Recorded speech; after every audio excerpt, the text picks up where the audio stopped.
Hello guys and welcome sa ating mini vlog. Ayan nga, around 5 AM na kami umalis niyan. At talagang nagmamadali si mama maglakad kasi maiiwan na kami ng sasakyan. Dilim pa nga kami nung umalis niyan para naman maabutan namin yung sunrise sa dagat. Pero sobrang haba talaga ng biyahe namin. Halos abutin na talaga kami ng liwanag sa daan. Ayan nga yung kasama ko at inaantok pa talaga siya. Ito naman yung isa kong lolang naka-smile. Akala mo talaga pinipicturan siya kahit hindi naman talaga.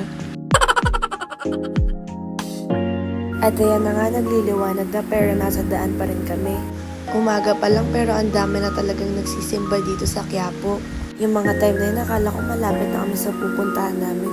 Yung pala, nasa mga kalahati pa lang. Sobrang haba talaga ng biyahe namin. Yan mo naman talaga itsura ng lola ko, buryong-buryo na. At ayan, naabutan na nga kami ng sunrise. Lumipat na rin pala dito si Nabi at ayan, kinukulit pa talaga siya ni Ate Sitang. At kasama pa tong isang makulit na bata na to. Pinagahay ko lang sa camera pero wala siya talaga sa mood. Pati si Nabi nabuburyo na sa biyahe, kaya pati yung hanger pinaglalaroan niya na. Ayan nga natulala na lang din talaga siya sa haba ng biyahe. At maya-maya nakatulog na rin pala talaga siya, pero wala pa rin kami sa pupuntahan namin. Siguro nagtataka na siya niyan kasi nagising na siya lahat-lahat at wala pa rin kami sa pupuntahan namin.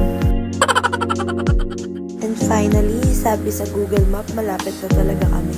Pagkapuntang-punta namin dito sa dagat, kumain na rin pala kami ng almusal. Kasi wala pa ni isang nag-aalmusal sa amin eh. Ayan na nga at naligo na sila papa. Mukha lang madumi yung tubig kasi itim yung buhangin. Ayan nga si tita panay picture pa dyan. Pag talagang nabasa ka, yari ang cellphone mo. Paan na rin pala ako para mas ma-feel ko yung buhangin kasi kahit itim siya, pinong-pino talaga.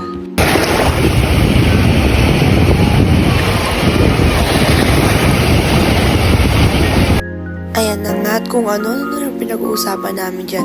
Kaya aga-aga nagsa-soft drinks. Tingnan mo tong batang to, social na social talaga at may pa-shades pa siya. Tapos na rin pala talaga siya maligo sa dagat ng mga oras na yan. At kasama niya yung mga lola niya sa walang kumpay na picture. Imagine, onting oras lang umuwi na rin kami kaagad. Mas mahaba pa talaga yung biyahe namin kaysa sa tinagal namin dun. Di talaga kami nag-swimming, nagpa-araw lang kami sa dagat. At nung kinagabihan naman, pumunta naman kami sa riverbanks. Kasama ko na naman tong batang makulit na to.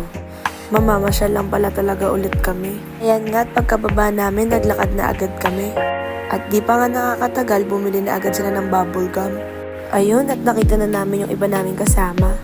Dapat sa tropical talaga kami nakakain, pero sobrang dami talaga ng tao, kaya dito na lang kami sa sasakyan kumain. Pero sa Jollibee kami na lang umorder. Ayan dami talagang pailaw at sobrang ganda talaga mamasyal dito. Kasama ko pala yung mga pinsan ko at sumakay na rin agad sila dito. At pagkatapos nila mag-rides kami naman naghanap ng mga sasakyan namin. Shoutout nga pala sa iyo! Sa iyo! Walang scrollan to! Walang scrollan! Ito nga yung unang ride sa sasakyan namin. Patawa-tawa lang sila dyan pero kinakabahan na talaga sila. Lalo na tong isang to. Ayan na nga, sasakay na kami sa susunod na rides. Dito naman, di na ako nakapag-video masyado kasi sobrang taas talaga. Tignan nyo naman yung kasama ko, hindi na mapinta yung mukha.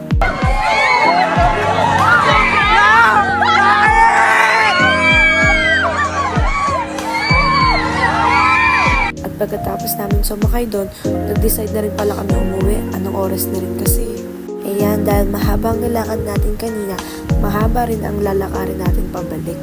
Sobrang dami talagang ganap nito sa araw na to, pero super enjoy kahit nakakapagod.